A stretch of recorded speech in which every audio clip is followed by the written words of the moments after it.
El taller de creación literaria y fomento a la lectura Malinali les da la bienvenida a este ciclo de reminiscencias. Hemos titulado de esta forma a las ponencias de los compañeros que se han sumado para hablar de los premios Nobel.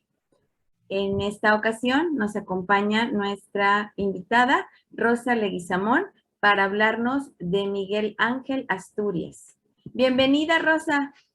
Gracias.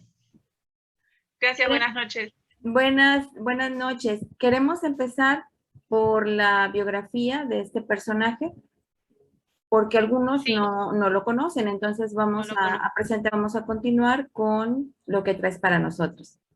Bueno. Bueno, les voy a leer un poquito la biografía de él, que es bastante interesante, es nuestro segundo premio Nobel en Latinoamérica, después de Gabriela Mistral, y es un hombre muy particular desde los orígenes que ha tenido y las influencias que ha tenido en su trabajo literario, ¿no? Él se llama Miguel Ángel Asturias Rosales, nació el 19 de octubre de 1899. Fue escritor, periodista y diplomático guatemalteco que contribuyó al desarrollo de la literatura latinoamericana. Su padre era juez y abogado y la mamá era una maestra de escuela. Y resultó ser que tenían una buena posición, pero el padre en su labor de juez y abogado, una anécdota, ¿no?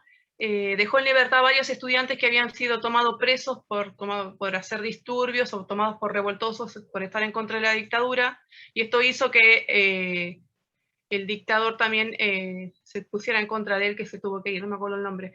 La dictadura Manuel Estrada Cabrera, en la dictadura de esa época, así que tuvieron que mudarse, a pesar de tener una buena posición, es como que no quisieron aprovecharse de eso y aún así se tuvieron que ir a la granja de la abuela de Miguel Ángel, y ahí fue donde empezaron todas sus primeras enseñanzas mayas, porque la granja estaba plagada de indígenas mayas y una de sus niñeras fue la que más lo inculcó. En 1922. La niñera se llamaba Lola Reyes, no la quería dejar pasar porque fue una persona, una mujer muy importante en su vida. Era una joven indígena que le contaba historias, mitos y leyendas de su cultura, y esto es lo que también iba a influir mucho en su obra. En 1922, junto a otros estudiantes, fundó la Universidad Popular, que este fue un proyecto comunitario en que la clase media se anima a contribuir al bienestar mediante la enseñanza de cursos gratuitos. Entonces, esto como que favoreció mucho a la gente de clase no solamente media, sino baja, y le dio la oportunidad de seguir estudiando. Se recibió de abogado como el padre en 1923 y recibió el premio Galvez para su tesis sobre la problemática de los indígenas. Siempre volvemos al tema de los indígenas, a la que él estaba muy, no solamente arraigado, sino interesado. Después viajó a Europa y en Francia se hizo parte del movimiento surrealista con André Breton, y aquí también fue influenciado por un grupo de escritores y artistas del Montparnasse y comenzó a escribir poesías y ficción. Les voy a leer una poesía. Él se destacó más en lo que fue novelas y relatos, pero les quiero leer una poesía que para mí fue un hallazgo, como para demostrar el tipo de literatura e influencias que tuvo. Autoquiromancia se llama.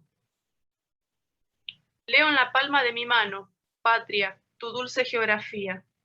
Sube la línea de mi vida, con trazo igual a tus volcanes, y luego baja como línea de corazón hasta mis dedos. Mis manos son tu superficie, la estampa viva de tu tacto. Mapa con montes, montes, montes. Los llamaré Cuchumatanes, como esas cumbres que el zafiro del Mar del Sur ve de turquesa.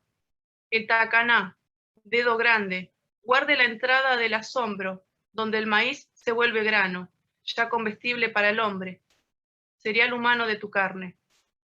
El monte claro de la luna es en tu mano lago abuelo, con 12 templos a la orilla. De allí partió tu pueblo niño, modela, pinta, esculpe, teje, a la conquista de la aurora. Polvo de luz en la tiniebla, línea del sol en la canora, carne del cuenco de mi mano, caracol hondo en el que palpitan atlantes ríos acolchados. y otros más rápidos, suicidas.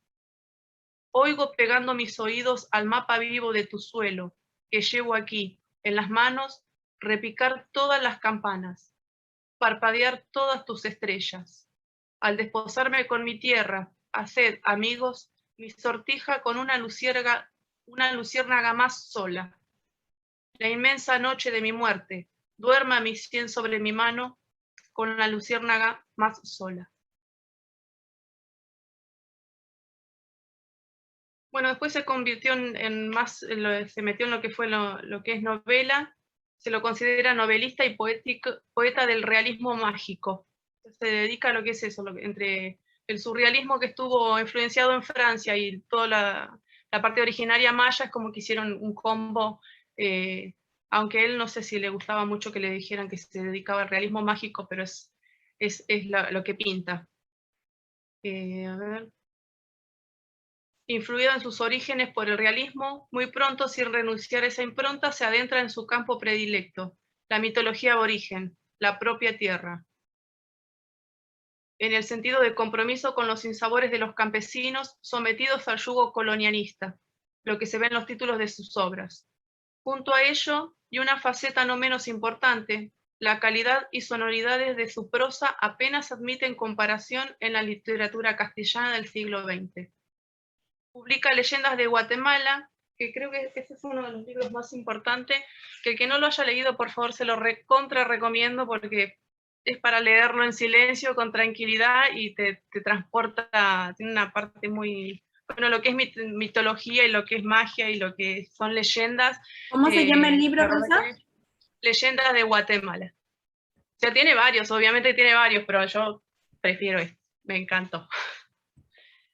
Bueno, este lo publica en 1930, en torno a mitos y leyendas nativos y mestizos. O sea, tiene mucho de leyenda, pero tiene mucho también de su impronta y de su fantasía, como para combinar en la literatura. Después escribió El Señor Presidente, donde retrata a un típico dictador latinoamericano, como no olvidando de dónde viene, para lo que se sirvió de procedimientos grotescos y burlescos con el fin de describir con contundencia la brutalidad y la opresión social ejercidas por los gobiernos dictatoriales. Escribió libretos de óperas también, Emulo y Polidón, e imágenes de nacimiento para el compositor José Castañeda. O sea que como que anduvo, no se quedó solamente con la prosa, los relatos, sino que también hizo obras de teatro. Hombres de Maíz también es una obra muy importante que no puedo decir mucho porque no la leí, pero sí me pareció muy interesante porque es reconocida como muchos como la obra maestra, digamos, de él.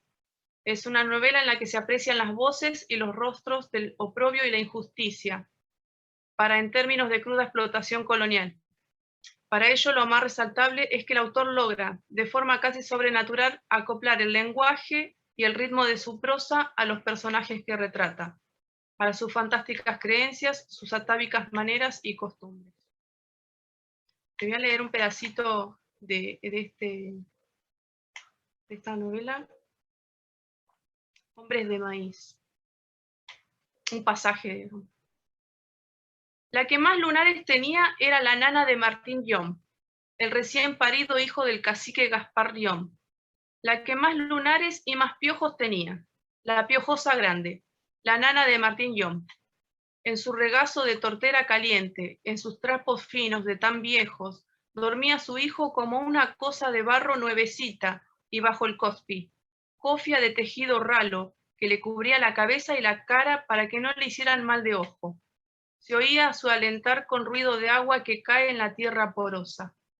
Mujeres con niños y hombres con mujeres. Claridad y calor de fogoranes. Las mujeres lejos en la claridad y cerca en la sombra.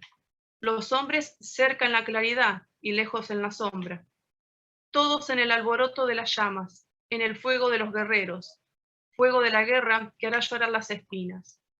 Así decían los indios más viejos, con el movimiento senil de sus cabezas bajo las avispas. O bien decían, sin perder su compás los viejos. Antes que la primera cuerda de maguey fuera trenzada, se trenzaron el pelo las mujeres. Es un pedacito de Hombres de Maíz. El título es increíble, es muy interesante. Y lo que lees Él también. hace mucha alusión a que el maíz viene a ser como la carne del ser humano, o sea, como que venimos de los granos del maíz. Hace mucha alusión a eso, también como una fuente Esa es de la comida. idiosincrasia. Sí, sí, sí. Sí. Para Asturias, Guatemala y América son un país y un continente marcado por la naturaleza. Nahum Magued destaca que su trabajo encarna la totalidad fascinante de la naturaleza y que no utiliza la naturaleza únicamente como telón de fondo para el drama. Observa que en sus libros los personajes que están en armonía con la naturaleza son los protagonistas, mientras que los que las perturban el equilibrio de la naturaleza son los antagonistas, como que son malos. Los que no están a favor de la naturaleza siempre va a ser un personaje malo. El tema de la personificación erótica de la naturaleza es prevalente en sus novelas, como lo es en Leyendas de Guatemala cuando escribe "El trópico es el sexo de la tierra". Este tendría que ser uno de los capítulos del libro. ¿Qué analogías hace? Es increíble. Sí, sí, es muy loco. El surrealismo tuvo una influencia importante en las obras de él, caracterizado por la exploración de la mente subconsciente. El género permitió a Asturias a cruzar los límites de la fantasía y la realidad. Aunque sus obras fueron generalmente consideradas como precursores del realismo mágico, el autor vio muchas similitudes entre ambos géneros. Al discutir la idea del realismo mágico en sus obras, vincula el género explícitamente al surrealismo. Sin embargo, no utilizó el término para describir su propia obra. La usó en referencia a historias mayas que predatan la conquista de América por los europeos. Onda como diciendo, nada de surrealismo, nada de realismo mágico, es puramente origen maya. No le cambien lo que tiene que ser, como siempre, como que le querían desmerecer el tema de los mitos mayas. O sea, surrealismo por ahí sonaba más moderno al nombrarlo que decir no, es origen maya. Una cosa así. Porque una vez más la realidad supera la ficción. Claro, y depende cómo lo tome. No encuentro, porque él estando en Francia empieza a traducir el Popol Vuh. Lo que me llamó la atención es que tuvo más de 40 años para traducirlo al español en la manera que él quería que se vea. Pues es que también es un libro muy importante, es un libro que tiene Claro, la cosmogonía de sí, como esta... que ya decir que era fanático creo que es poco, que yo creo que estaba tan aguerrido, porque en la entrevista que les hice para poner al principio, le están haciendo la entrevista y él agarra el micrófono y habla de los orígenes y los mayas, él lo tiene como diciendo, vengo a esto, no me interesa el premio, no me interesa, soy famoso, no se olviden de los mayas, no se olviden de los orígenes. Y lo que más me llama la atención es que era un tipo que estaba bastante bien posicionado, como decían, o sea, no es que fue él un indígena pobretón o pobre o con el que pasó hambre, no, que pero lo podía vio. tomar ese estandarte o esa bandera para... Claro, sí, sí, sí, pero no, y sin embargo se valió de eso y de eso trabajó. Doblemente genial. Sí. Veía una relación directa entre el realismo mágico y la mentalidad indígena. Ahí es cuando decíamos que mezcla todo. Diciendo, un indígena o un mestizo en una pequeña aldea podría describir cómo vio una enorme piedra convertirse en una persona o en un gigante, o una nube en una piedra. Esto no es una realidad tangible, sino que implica una comprensión de las fuerzas sobrenaturales. Por eso, cuando tengo que darle una etiqueta literaria, lo llamo el realismo mágico.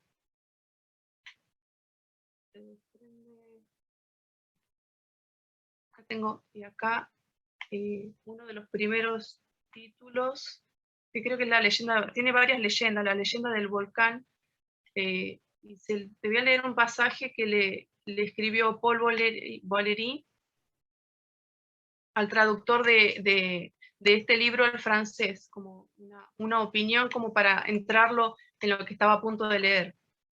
Y le dijo, ¿qué cosa que mezcla esta mezcla de naturaleza tórrida, de botánica confusa, de magia indígena, de teología de Salamanca, donde el volcán, los frailes, el hombre de adormidera, el mercader de joyas sin precio, las bandas de perico dominicales, los maestros magos que van a las aldeas a enseñar la fabricación de los tejidos y el valor del cero, componen el más delirante de los sueños?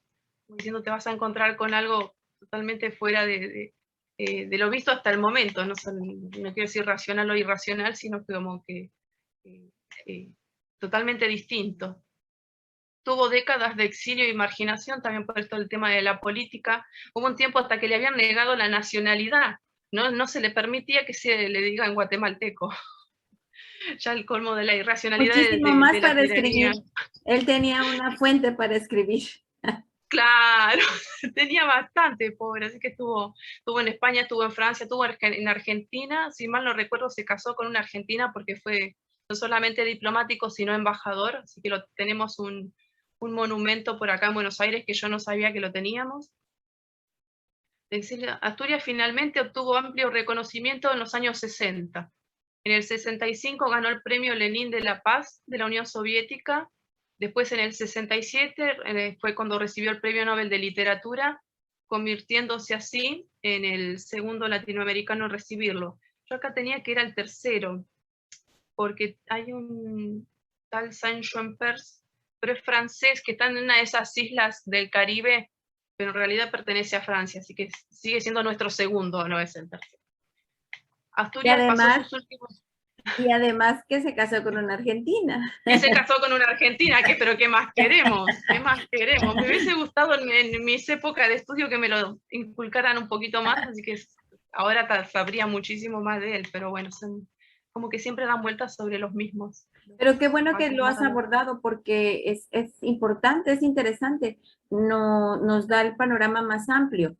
Imagínate, claro. Miguel Ángel Asturias, que en tu voz, haciendo estas reminiscencias, tú dándole reflector de lo importante que fue y que es. Entonces, está súper. Sí, sí. Después del premio Nobel, latinoamericano. Pasó sus últimos años en Madrid, y allá murió a los 74 años.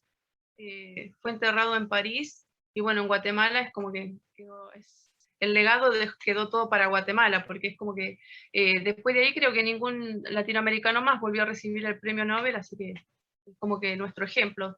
Después de la muerte en el 74, el gobierno de Guatemala reconoció su contribución a la literatura guatemalteca mediante la creación de premios literarios y becas con su nombre.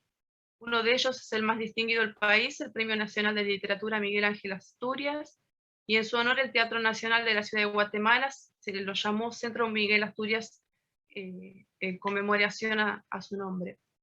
Bueno, ese fue mi pequeño aporte a este gran escritor que yo la verdad lo tenía medio perdido, pero empecé a leer de nuevo literatura de él, los poemas que tiene, o sea, te transporta, ya te digo, el hecho de poder relacionar el surrealismo con leyendas, mitos, y más de los mayas, es como que se complementa una cosa maravillosa para leer, ya te digo, en silencio, que te transporta, me hace acordar a esos viajes astrales, una cosa así, que no se ve últimamente, o sea, no he leído ese tipo de literatura, me parece muy original la manera en que lo escribe, a veces no es fácil de leer, tiene varios artículos que son difíciles de leer, una por la idiosincrasia de su idioma, que es igual al nuestro, pero tiene cada uno su dialecto, más la parte maya, con los nombres que algunos son inventados y otros no, entonces vos tenés que dilucidar cuál es el que inventó y cuál es el que realmente es maya, porque dice que él nunca terminó de aprender el idioma maya en sí, entonces es como que... Y es que darle el significado, resignificar, porque claro, una cosa es lo que está escrito y otra lo que él interpreta. Por eso supongo que se tardó tanto. Ya lo dije hace un momento, es una cosmogonía y es tan delicado y es tan sagrado que a veces él, como buen conocedor, me imagino que le daba como temor, miedo o sentía mucha responsabilidad de transmitir lo que realmente decía. Sí, sí, sí. ¿Tienes algo más para compartirnos que quieras leer? No, no, nada más. Yo encontré aquí... Medios larguitos, por eso fui sacando extractos. Sí. Yo encontré aquí una poesía de él que se llama Cantata, 1954. Y aprovechando que estamos en el mes de la patria, finalmente todas las patrias son una sola. Yo así lo veo. Vamos, escuchen por favor. Patria de las perfectas luces, tuya la ingenua, agraria y melodiosa fiesta, campos que cubren hoy brazos de cruces. Patria de los perfectos lagos, altos espejos que tu mano acerca al cielo, para que vea Dios tantos estragos. Patria de los perfectos montes, cauda de verdes curvas, imantando auroras, hoy por cárcel te dan tus horizontes. Patria de los perfectos días, horas de pájaros, de flores, de silencio que ahora, oh dolor, son agonías. Patria de los perfectos cielos, dueño de tardes de oro y noches de luceros, alba y poniente que hoy visten tus duelos. Patria de los perfectos valles, tienden de volcán a volcán, verdes hamacas que escuchan hoy llorar casas y calles. Patria de los perfectos frutos, pulpa de paraíso en cáscara de luces, agridulces, ahora por tus lutos. Patria del armadillo y la luciérnaga, del pavo azul y el pájaro esmeralda, por la que llora sin cesar el brillo. Patria del monaguillo de los monos, del atelcolilargo, los venados, los tapires, el pájaro amarillo y los ensontles reales. Fuego en plumas del colibrí ligero, juego en voces de la protesta de tus animales. Loros de verde que a tu oído gritan no ser del oro verde que ambicionan los que la libertan. Patria, te quitan. Guacamayas que son tu plusvalía por el plumaje de oro, cielo y sangre. Proclamándote va su gritería. Patria de las perfectas aves, libre vive el quetzal y encarcelado muere la libertad, la vida. Patria, lo sabes. Patria de los perfectos mares, tuyos tu profundidad, ricas y costas, hoy por tus pesares. Patria de las perfectas mieses, antes que tuyas, júbilo del pueblo, gente con la que ahora en el pesar te creces. Patria de los perfectos goces, hechos de sonido, color, sabor, aroma, que ahora para quien no son atroces. Patria de tus perfectas mieles, llanto salado, hoy llanto a copa de amargura. No la apartes de mí, no me consueles. Patria de tus perfectas siembras, calzan con hambre de maíz sus pies desnudos, los que huyen hoy, tus machos y tus hembras. Esto es Miguel Ángel Asturias. Qué bueno, qué afortunada, Rosa, que comparto contigo este momento, porque creo que es un hombre que vale la pena, un autor, un escritor, un artista que vale la pena estudiar. Entonces, este acercamiento, esta pequeña chispa que proponemos en estas reminiscencias desde Malinali Cuatza, para todos los amigos que nos van a ver, que van a estar con nosotros en este video que vamos a presentar. Te agradezco muchísimo, Rosa. ¿Algo con lo que quieras finalizar? No dejen de leerlo, no se van a arrepentir. Y conocer más de su historia es como que te introduce a leerlo de una manera distinta, sabiendo sobre su biografía, es un hombre muy interesante. Te voy a pedir un favor, ¿tienes ahí el libro? Escoge cualquier página y léenos un parrafito, un párrafo, por favor, un fragmento, para que nos dejes con más sabor de leerlo. Por favor. Sí, cómo no. Leyenda del volcán. Me llamó la atención cómo arrancó, por eso se los comparto. 6 hombres poblaron la tierra de los árboles, los 3 que venían en el viento y los 3 que venían en el agua, aunque no se veían más que 3. 3 estaban escondidos en el río, y solo le veían los que venían en el viento, mientras bajaban del monte a beber agua. 6 hombres poblaron la tierra de los árboles. 3 que venían en el viento cotorreaban en la libertad de las campiñas sembradas de maravillas. Los 3 que venían en el agua se colgaban de las ramas de los árboles, copiados en el río a morder las frutas o a espantar los pájaros, que eran muchos y de todos colores. Los 3 que venían en el viento despertaban a la tierra, como los pájaros, antes que saliera el sol, y anochecido, los 3 que venían en el agua se tendían como los peces en el fondo del río, sobre las hierbas pálidas y elásticas, fingiendo gran fatiga. Acostaban a la tierra antes que cayera el sol. Los 3 que venían en el viento, como los pájaros, se alimentaban de fruta. Los tres que venían en el agua, como los peces, se alimentaban de estrellas. Los tres que venían en el viento pasaban la noche en los bosques, bajo las hojas de las culebras perdidizas, removían a instante o en lo alto de las ramas, entre ardillas, pisotes, micos, micoloenos, garrobos y mapaches. Y los tres que venían en el agua, ocultos en la flor de la poza o en las madrigueras de lagartos que libraban batallas como sueños o anclaban a dormir como piraguas.